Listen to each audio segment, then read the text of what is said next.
Hello friends, Liz beauty ടിപ്സിലേക്ക് സ്വാഗതം. ഞാൻ doctor Lissy K വൈദ്യൻ. ഇന്നത്തെ എൻ്റെ വീഡിയോ പുണ്യമാസത്തിൽ നോമ്പ് നോക്കുന്ന എല്ലാ മുസ്ലിം സഹോദരങ്ങൾക്കായിട്ടും ഡെഡിക്കേറ്റ് ചെയ്യാണ് കേട്ടോ. അപ്പോൾ ഈ പുണ്യമാസത്തിൽ ജോലിക്ക് പോകുന്നവരുണ്ട്, പരീക്ഷയ്ക്ക് പഠിക്കുന്നവരുണ്ട്. അങ്ങനെ ഒത്തിരിയും ജോലി തിരക്കിൻ്റെ ഇടയിലും വളരെ കൃത്യമായിട്ട് നോമ്പ് നോക്കി അതുപോലെ ആത്മീയമായ ഉണർവ് ഉണ്ടാകുന്ന ഈ അവസരം എല്ലാവരും അത് കൃത്യമായിട്ട് ഈ അവസരം ഉപയോഗിക്കുന്നു എന്നുള്ളതിന് മുസ്ലിം എല്ലാവരോടും എനിക്ക് വളരെ ബഹുമാനം തോന്നുന്നുണ്ട്. അപ്പോൾ എൻ്റെ ഒത്തിരിയും കസ്റ്റമേഴ്സ് എനിക്കുണ്ട്. അപ്പോൾ അവരെല്ലാം എൻ്റെ അടുത്ത് ഈ ആദ്യ നാളുകളിൽ ഒത്തിരി ക്ഷീണവും തളർച്ചയും ഒക്കെ നോമ്പ് തുടങ്ങണ ആദ്യ നാളുകളിലുണ്ടാവും. മാത്രമല്ല, നോമ്പ് കഴിഞ്ഞാൽ തന്നെയും ഫുഡ് കഴിക്കാൻ ഹെവി ഫുഡൊന്നും കഴിക്കാൻ പറ്റാത്ത അവസ്ഥ ഉണ്ടാവാറുണ്ട് എന്നൊക്കെ എൻ്റെ അടുത്ത് പറയാറുണ്ട്. അപ്പോൾ അവർക്ക് വേണ്ടി ഞാൻ മെയിൻലി അത് പറയുന്നത് ഒരു എബോവ് 35 ഇയേഴ്സിന് മുകളിലുള്ള ലേഡീസാണ് കേട്ടോ. അപ്പോൾ അവർക്കൊക്കെ ഉപകാരപ്രദമായ രീതിയിൽ 2-3 ഹെൽത്ത് ഡ്രിങ്കായിട്ടാണ് ഞാൻ ഇന്ന് വന്നിരിക്കുന്നത്. പിന്നെ ഈ പുണ്യമാസത്തെക്കുറിച്ച് പറയുകയാണെങ്കിൽ നമ്മൾ ആത്മീയമായിട്ട് ഒത്തിരി ഉണർവ് കിട്ടുന്ന ഒരു സമയം കൂടിയാണിത്. അതോടൊപ്പം തന്നെ നമ്മൾ ബുദ്ധൻ മതമൊക്കെ പറഞ്ഞു വെച്ചിരിക്കുന്ന ഇത് ആശകളാണ് നമ്മുടെ ദുഃഖങ്ങൾക്ക് കാരണമെന്ന് പറഞ്ഞു വെച്ചിട്ടുണ്ട്. അത് വളരെ സത്യമാണ്. അപ്പോൾ ആശകളെല്ലാം അടക്കി മനസ്സിനെ നിയന്ത്രിക്കുന്നതിന് എല്ലാം ദൈവം അനുഗ്രഹിക്കട്ടെ. അപ്പോൾ നല്ല മനസ്സിനെ നിയന്ത്രിക്കാനുള്ള കഴിവ് എല്ലാവർക്കും കിട്ടട്ടെ എന്ന് ആശംസിക്കുന്നു. പിന്നെ അടുത്തതായിട്ട് എൻ്റെ സബ്ജക്റ്റ് ബ്യൂട്ടി ആയതുകൊണ്ട് നമുക്ക് ഈ ഫാസ്റ്റിംഗ് മൂലം നമ്മുടെ ശരീരത്തിലുണ്ടാവുന്ന മാറ്റങ്ങളാണ് ഞാൻ പറയാൻ പോകുന്നത്. മെയിനായിട്ട് നമ്മൾക്ക് ഈ ഫാസ്റ്റിംഗ് മൂലം ഉണ്ടാവുന്ന ഗുണം എന്താണെന്ന് വെച്ച് കഴിഞ്ഞാൽ നമ്മുടെ സ്കിന്നിലുള്ള പാടുകൾ, അതുപോലെ തന്നെ പൊള്ളിയ ഇങ്ങനെ ഉണങ്ങാതെ ഇങ്ങനെ ഇരിക്കുന്ന ചില മുറിവുകൾ, അങ്ങനെയുള്ളതെല്ലാം ഈ ഫാസ്റ്റിംഗ് എടുക്കുമ്പോൾ സംഭവിക്കുന്ന നമ്മുടെ ശരീരത്തിലുള്ള മെറ്റബോളിസത്തിൻ്റെ ക്ലിയർ ആവുന്നത് മൂലം സംഭവിക്കുന്ന എന്താണെന്ന് വെച്ച് കഴിഞ്ഞാൽ പുതിയ സെൽസ് നമ്മുടെ ശരീരത്തിൽ രൂപപ്പെടും. അപ്പോൾ ഈ സെൽസ് നമ്മളുടെ ഈ സ്കാർസ്, അതുപോലെ ഈ ഉണങ്ങാതെ കിടക്കുന്ന മുറിവുകൾ, ഇതെല്ലാം സുഖപ്പെടുന്നതിന് വളരെ എഫക്റ്റീവാണ്. അതുപോലെ തന്നെ ഈ ആഗ്നി, മുഖക്കുരു ഉള്ളവർക്കും ഈ മുഖക്കുരുവിൻ്റെ നമ്മുടെ വല്ലാണ്ട് ചുമന്ന് തടിച്ച ഇൻഫ്ലമേഷനൊക്കെ മാറുന്നതിനും ഈ സമയം ഈ ഫാസ്റ്റിങ് വളരെ നല്ലതാണ്. കൂടാതെ ചില സ്കിന്നുണ്ട് വളരെ ഡ്രൈ ആയിട്ടും ഡള്ളായിട്ടും അതുപോലെ റഫായിട്ടൊക്കെ ഇരിക്കുന്ന സ്കിൻ ടൈപ്പ് ഉണ്ട്. അങ്ങനെയുള്ളവർക്കും അവരുടെ സ്കിന്നും വളരെ തിളക്കവും അതുപോലെ തന്നെ നല്ല ഉണർവും മിനുസമുള്ളതൊക്കെ ആയിത്തീരാൻ ഫാസ്റ്റിങ് ഇടയാക്കുന്നുണ്ട്.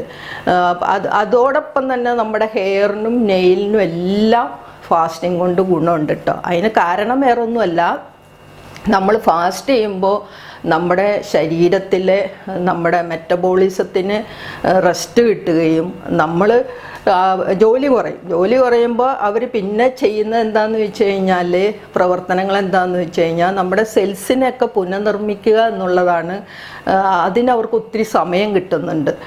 അപ്പോൾ അങ്ങനെ സെൽസ് ഇങ്ങനെ പുതിയതായിട്ട് വരുമ്പോൾ നമ്മുടെ ശരീരത്തിലെ ഏറ്റവും വലിയൊരു ഭാഗമാണ് ത്വക്കെന്ന് എല്ലാവർക്കും അറിയാമല്ലോ. അപ്പോൾ ഈ ത്വക്കിൽ ഇതിൻ്റെ ഗുണങ്ങൾ ഒത്തിരിയും നമുക്ക് അനുഭവപ്പെടും. അതുകൊണ്ട് ഫാസ്റ്റിങ് എന്തുകൊണ്ടും നമ്മുടെ സ്കിന്നിനും ഹെയറിനും അതുപോലെ തന്നെ നെയിലിനും എല്ലാം വളരെ ഉത്തമമാണ്.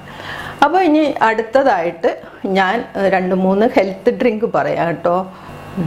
അപ്പോൾ ആ ഫസ്റ്റത്തെ ഹെൽത്ത് ഡ്രിങ്കിന് ആവശ്യമായ സാധനങ്ങൾ: ഒരു ബനാന, ഏത്തപ്പഴം, അതുപോലെ ഒരു ആപ്പിള്, പിന്നെ യോഗർട്ട് എന്ന് പറഞ്ഞു കഴിഞ്ഞാൽ ഒത്തിരി വൈറ്റമിൻസ് അടങ്ങിയിരിക്കുന്നതാണ്. അതുപോലെ തന്നെ ഏത്തപ്പഴത്തിലും ആപ്പിളിലും എല്ലാം ഒത്തിരി നമ്മുടെ ശരീരത്തിന് ആവശ്യമുള്ള എല്ലാ വൈറ്റമിൻസും ഇതിലടങ്ങിയിട്ടുണ്ട്. അപ്പോൾ ഇത് നന്നായിട്ട് കഴുകി വൃത്തിയാക്കി ജ്യൂസറിലടിച്ച് ആവശ്യത്തിന് വെള്ളവും കൂടെ ചേർക്കണം. ആവശ്യത്തിന് വെള്ളവും കൂടെ ചേർത്ത് നമുക്ക് കുടിക്കാമെങ്കിൽ നിങ്ങൾക്ക് ആവശ്യമുള്ള എല്ലാ വൈറ്റമിൻസും കിട്ടിക്കഴിഞ്ഞു. പിന്നെ ഒരു കാര്യം ഞാൻ അതിൻ്റെ ഇടയ്ക്ക് ഓർമ്മിപ്പിച്ചോട്ടെ, നമ്മുടെ ഈ ഫാസ്റ്റിങ്ങിൻ്റെ ഒരു സമയത്ത് നമ്മുടെ ശരീരത്തിലുള്ള ഈ ടോക്സിൻസ്, വിഷാംശങ്ങളെല്ലാം ശരീരം പുറന്തള്ളുന്ന ഒരവസ്ഥയാണ്. പുറന്തള്ളി നമ്മുടെ ശരീരം നല്ല ക്ലിയർ ആവുന്ന അവസ്ഥയാണ്. അപ്പോൾ ഈ സമയത്ത് നമ്മൾ എന്ത് ഭക്ഷണം കഴിച്ചാലും അത് പെട്ടെന്ന് അബ്സോർവ് ആവും.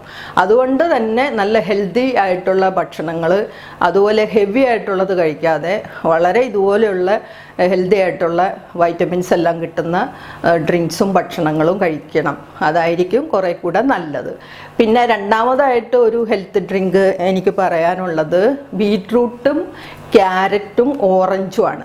അപ്പം ബീറ്റ്റൂട്ടും വേണമെങ്കിൽ സെപ്പറേറ്റ് നമുക്ക് ജ്യൂസ് ഉണ്ടാക്കി വെക്കാം. ബീറ്റ്റൂട്ട് ജ്യൂസ് ഉണ്ടാക്കി വെക്കാം, ഓറഞ്ച് ജ്യൂസ് ഉണ്ടാക്കി വെക്കാം, അതുപോലെ ക്യാരറ്റ് ജ്യൂസ് ഉണ്ടാക്കി വെക്കാം.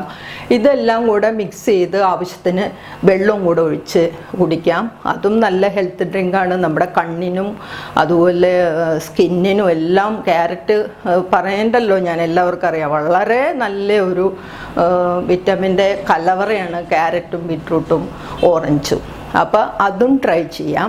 പിന്നെ ഒരു ഹെൽത്ത് ഡ്രിങ്കും കൂടെ ഉള്ളത് പിന്നെ തക്കാളിയാണ്. തക്കാളിയും ക്യാരറ്റും ആപ്പിളും കൂടെ ഇതുപോലെ തന്നെ ആവശ്യത്തിന് എടുത്ത് തക്കാളിയും ക്യാരറ്റും ആപ്പിളും ആവശ്യത്തിന് ഓരോന്നോ അങ്ങനെയാണെന്ന് വെച്ചാൽ എത്ര നിങ്ങൾ ക്വാണ്ടിറ്റി വേണമെങ്കിൽ അത്ര എടുത്ത് ജ്യൂസാക്കി അതും കഴിക്കാം. ഇതും നല്ലൊരു വൈറ്റമിൻ അടങ്ങിയിട്ടുള്ള ഹെൽത്ത് ഡ്രിങ്കാണ്. അപ്പോൾ ഇതെല്ലാം ശ്രദ്ധിക്കണം. പിന്നെ അടുത്തതായിട്ട് നമുക്ക് ഹെൽത്ത് വൈസിൽ ഈ ഫാസ്റ്റിങ് എങ്ങനെ നമുക്ക് പ്രയോജനപ്പെടും എന്നുകൂടി ഞാൻ പറഞ്ഞോട്ടെ. ഇപ്പോൾ ഇതിൻ്റെ ഹെൽത്ത് വൈസ് പറയുകയാണെങ്കിൽ ആദ്യത്തെ നമുക്കത് പ്രയോജനം ഈ ബ്ലഡ് പ്രഷർ ഉള്ളവർക്കാണ്. ബ്ലഡ് പ്രഷറിനെ കൺട്രോൾ ചെയ്യുന്നതിന് ഫാസ്റ്റിങ് നല്ലതാണ്. അതുപോലെ തന്നെ പിന്നെ കൊളസ്ട്രോള് കൺട്രോൾ ചെയ്യുന്നു, അതിനും ഫാസ്റ്റിങ് നല്ലതാണ്. എല്ലാത്തിലും ഉപരി നമ്മുടെ വെയിറ്റ് ലോസ് സംഭവിക്കും. അതാണ് ഏറ്റവും വലിയ അനുഗ്രഹം. നമ്മുടെ ഫാറ്റ് നമുക്ക് ഭക്ഷണം കഴിക്കാതെ ആവുമ്പോൾ നമ്മുടെ ശരീരത്തിൽ എനർജി, ആവശ്യമുള്ള എനർജി നമ്മുടെ സ്റ്റോർ ചെയ്ത് വെച്ചിരിക്കുന്നതെന്നാണ് എടുക്കുന്നത്. അപ്പം നമ്മുടെ ഒത്തിരി ഫാറ്റ് അങ്ങനെ ബേൺ ചെയ്ത് പോകും. അപ്പം അങ്ങനെ വരുമ്പോൾ നമ്മുടെ വെയിറ്റ് ലോസ് ആവും. അതാണ് അതിൻ്റെ ഏറ്റവും വലിയ ഗുണം.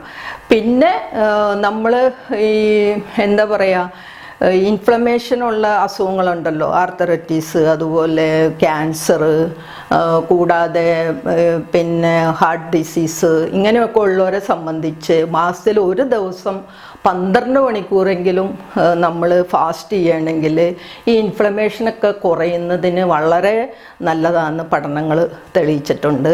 അതുപോലെ തന്നെ 8 ദിവസം ഒന്നിടവിട്ട ദിവസങ്ങളിൽ 8 ദിവസം നമ്മൾ ഫാസ്റ്റ് ചെയ്യുകയാണെങ്കിൽ നമ്മുടെ ചീത്ത കൊളസ്ട്രോള് നമുക്ക് കുറച്ച് കൊണ്ടുവരാൻ സാധിക്കും. കൂടാതെ തന്നെ 1 മാസം നമ്മൾ ഇതുപോലെ തന്നെ ഫാസ്റ്റ് ചെയ്യുകയാണെങ്കിൽ നമ്മുടെ ബ്രെയിനിൻ്റെ സെൽസിന് പുതുക്കം സംഭവിക്കുമെന്നാണ് പറയണേ. അതുമൂലം ഈ പാർക്കിൻസൺസ് തുടങ്ങി അതുപോലെ ആസ്മ പോലെയുള്ള രോഗങ്ങളിൽ നിന്നെല്ലാം ഒത്തിരി വിടുതൽ കിട്ടും, അത് വരാതിരിക്കും. അങ്ങനെയും കുറേ ഗുണങ്ങളുണ്ട്. പിന്നെ ഏജിങ് പ്രോസസ്സ് സ്ലോ ആവുമെന്നാണ് പറയുന്നത്. അതത്രയും നമ്മൾ തെളിയിച്ചിട്ടില്ല, എങ്കിലും നമ്മൾ വെയിറ്റൊക്കെ കുറഞ്ഞ് അതുപോലെ പിന്നെ നന്നായിരിക്കുകയാണെങ്കിൽ ഓട്ടോമാറ്റിക്കായിട്ട് നമ്മുടെ ഏജിങ് പ്രോസസ്സ് ഓട്ടോമാറ്റിക്കായിട്ട് കുറയും. അതിന് സംശയമൊന്നുമില്ല. പിന്നെ ഹ്യൂമൻ ഗ്രോത്ത് ഹോർമോൺ ഇൻക്രീസ് ചെയ്യും. അപ്പം അങ്ങനെ നമ്മുടെ ഹെൽത്ത് വൈസിലും ഈ ഫാസ്റ്റിങ് നമുക്ക് ഒത്തിരി ഗുണങ്ങളാണ് നമ്മുടെ ജീവിതത്തിൽ തരുന്നത്. ഓക്കെ. പിന്നെ നമ്മുടെ ഈ ഫാസ്റ്റിങ് നമ്മുടെ ജീവിതത്തിലേക്ക് കടന്നു വന്നത് നമ്മുടെ മതാനുഷ്ഠാനങ്ങളിലോട് ചേർന്നത് ആണ് ഇത് വരുന്നതെന്ന് എല്ലാവർക്കും അറിയാമല്ലോ. അതിന് കാരണം എന്താണെന്ന് വെച്ച് കഴിഞ്ഞാൽ നമ്മൾ എന്നാലേ ഇത് നമ്മൾ ഫാസ്റ്റ് എടുക്കുകയുള്ളൂ, ഫാസ്റ്റിങ് ചെയ്യുള്ളൂ. അപ്പം നമ്മുടെ കലാകാലങ്ങളായിട്ട് നമ്മുടെ എല്ലാ മതവിശ്വാസികളും 50 നോയമ്പ്, 40 നോയമ്പ്, 25 നോയമ്പ്, അതുപോലെ തന്നെ 15 നോയമ്പ്, 8 നോയമ്പ്, 3 നോയമ്പ് എന്ന് തുടങ്ങി തിങ്കളാഴ്ച വ്രതം, വെള്ളിയാഴ്ച വ്രതം, വെള്ളിയാഴ്ച ഉപവാസ പ്രാർത്ഥന എന്നൊക്കെ പറഞ്ഞ് നമ്മുടെ മതങ്ങൾ ഇത് നമ്മളെ കൊണ്ട് ചെയ്യിക്കുന്നതിൻ്റെ ഉദ്ദേശം ഇപ്പം എല്ലാവർക്കും മനസ്സിലായല്ലോ അല്ലേ. നമ്മുടെ ശരീരവും മനസ്സും ക്ലിയർ ആവുന്നതിനാണ് ഇതെല്ലാം. ഈ അനുഷ്ഠാനങ്ങളെല്ലാം നമ്മളെ സഹായിക്കുന്നുണ്ട്, അത് നമ്മൾ മറക്കരുത്. അപ്പോൾ എല്ലാവർക്കും ഒരിക്കൽ കൂടി റംദാൻ്റെ പുണ്യദിനങ്ങളുടെ ആശംസ നേരുന്നു. പിന്നെ എല്ലാവരും എനിക്ക് സബ്സ്ക്രൈബ് ചെയ്യണം, അതോടൊപ്പം തന്നെ എല്ലാവരും ബെല്ലൈക്കൺ അമർത്തണം, കൂടാതെ ഫ്രണ്ട്സിനെല്ലാം ഷെയർ ചെയ്യണം. Okay, thank you for watching. By.